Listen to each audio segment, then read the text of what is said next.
Hi everyone, welcome back to Another Music, and now I'm going to talk about one of my favorite albums, which is Jefferson Airplane Takes Off. It's the very first album recorded by Jefferson Airplane, and the only album from the original lineup that does not feature Grace Slick, but the original Jefferson Airplane girl singer, Signe Anderson, which I think is really interesting because Signe was the first one of the girls in San Francisco to become famous, and therefore she became a reference for the rest of the girl singers from San Francisco like Janice and Grace Slick, who would eventually replace her. You will notice how Signe's signature in singing, like her vibrato and strong vocals, are actually something you can still notice on the rest of San Francisco bands. So let's check out Jefferson Airplane Takes Off. The only difference between the Jefferson Airplane Takes Off lineup and the most famous Jefferson Airplane lineup that plays on Somebody to Love and White Rabbit and Volunteers is, of course, the girl singer. It's not Grace Slick. It's the original one. It's Signe Anderson. And the drummer, it's not Spencer Dryden, but Skip Spence, the leader of the Moby Grape. It's a funny thing how he got hired because Skip Spence is not a drummer, he's a guitar player, but the leader of the band, Marty Balin, decided Skip Spence looked a lot like a drummer and that he was very handsome, so he would bring a lot of girls to watch the band, so he was needed. And he does a decent job as a drummer, actually, even though his hiring history is just crazy. So Marty Balin had been singing solo for a while. He got a contract for a single, which did not chart, called I Specialize in Love. And then RCA was interested in him, so they handed him over a contract to record an album. But Marty decided he did not want to go solo, but to start a band. So he started Jefferson Airplane. He summoned Paul Kantner, somebody he actually did not know from a folk bar. They became close friends and the de facto leaders of the band. Then they summoned Jorma Kaukonen as the guitar player, and eventually Jack Cassidy became the bass player. And they decided to do something different from what had usually happened in the rock industry, which was to have a girl singer as well to harmonize with the boys. And the last member to be summoned was Skip Spence. And so they jumped straight into the studio and started. And Marty Balin had also bought a bar called The Matrix, which he remodeled because it used to be a pizza place, and it became one of the main attractions for bands to play in. So he had the local bar, and they were the local band for the most known bar in San Francisco at the time, because the Fillmore and West and Winterland Auditorium were still all like just starting out. When it comes to what each member contributed to the album, might be complicated because they are all so very talented. Maybe we could say Skip Spence was the weaker link, and still he's not a weaker link because he's a very adequate drummer, even though he's not a drummer. Marty Balin has amazing vocals, and as a leader, he does an amazing job directing the band throughout his own songwriting, which is also very good. Paul Kantner provides all these psychedelic ingredients and also most of the songwriting. Jorma Kaukonen becomes an amazing guitar player. He was trying to experiment with electrical guitars, which he hadn't played before. He used to be just an acoustic blues player, and he got into the airplane because he wanted to start mingling with electric guitars and all that. Jack Cassidy is probably the strongest player of all because he becomes the best bass player in rock, and I dare saying it again and again. And he starts off, of course, he's not like shining as he does afterwards, but he does an amazing job as a bass player on this album as well, even though it's his first album recording, and he used to be an acoustic guitar player, not a bass player. So Jack Cassidy is, I think, the best musician on this. Signe Anderson has huge vocals. She used to be a blues belter, a very good contrast from Marty Balin's high tenor vocals, and she does his contralto, hard, low vocals to harmonize with him. And it sounds really good. Something very important here is that other than Grace, that was a very strong stage persona, and that she became, in the eyes of everyone except from the own band, she was like the leader or the main person in Jefferson Airplane, the most famous one. That did not happen to Signe. She was just standing in the back, doing backup vocals for Marty Balin, and just sings one song as a lead singer, which is Chauffeur Blues. And so that's why it's easy for Marty Balin to be considered the leader of the band, because he had no competitors. And because he could lead the whole situation just with his vocals and songwriting.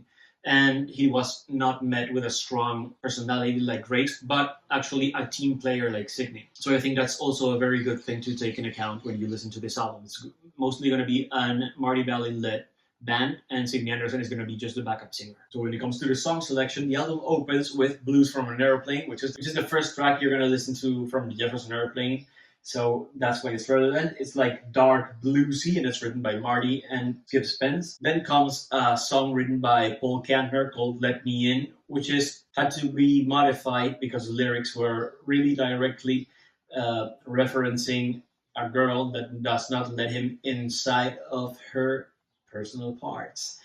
So Kantner is actually wild from the beginning.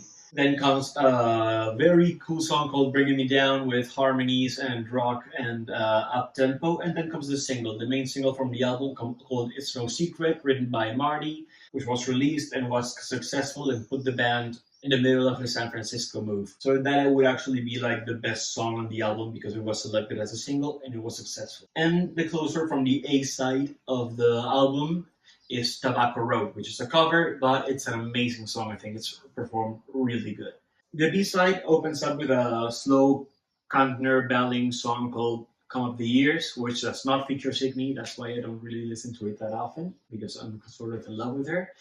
And then the next song is Run Around, sung by Kantner, and in which Signe and Marty do backing vocals. Let's Get Together is a song written by Dino Valente, which would be the leader of Quicksilver Messenger Service, were it not that he was in jail. The song is best known for the version performed by the Young Bloods, but I think the Jefferson Airplane version is better. You should give it a try. Each one of the vocalists has like a lead piece to sing, so it's really worth it. Then one of my favorite tracks called "Don't Slip Away," which I prefer live because for some reason on the studio version Signe does not sing anything, but on the live versions Signe sounds a lot and she harmonizes with Marty and sounds really cool. And then we reach the best of this album, which is Chauffeur Blues, the track sung lead by Signe Anderson, and which showcases what an amazing singer she is and what a loss for the rock industry when she decides to quit rock right after recording this album because she was pregnant and decided to raise a baby. And then the closing track is also a highlight. It's a song by Marty Balin called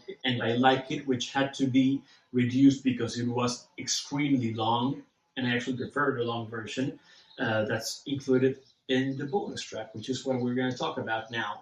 Because, as usual, I recommend you to get the bonus track album, not just the original, because it includes a lot of tracks from the same era that are really cool.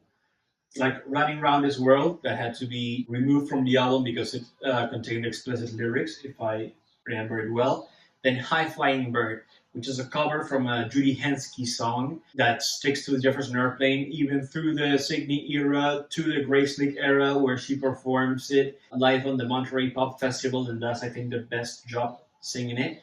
Then we go into "It's Alright," which is a very cool song, and then go to "Her," which is one of my favorites because Signe just belts it out. And then you get different versions for "Let Me In," "Run Around," "Chauffeur Blues," and the 8-minute long version of "And I Like It." And for some reason, the album with a bonus track closes with an instrumental version of "Blues from an Airplane," which nobody asked for, but there you go. The common theme is love in most of the songs. It's just a hippie album. They were not scared or trying to run away from the whole concept until both albums afterwards, after Baiting at Baxter's, where Jefferson Airplane decides they are too cool to keep talking about love, and they decide to go more political, aggressive, and to talk about controversial subjects. This is still the first San Francisco band that's starting the hippie sound. They were starting to create psychedelic rock without even noticing it. It was 1965 when the band got together and started working on the songs. It was 1966 when this album was released. Even though it's considered psychedelic rock, I think it's still between those steps of mixing folk and rock and blues. Probably not yet psychedelic. Some songs are definitely there, right on the psychedelic path, and others are more sticking to the sound more closer to the band The Birds, which are definitely folk rock. But you can just notice the step they were taking and where this music was heading.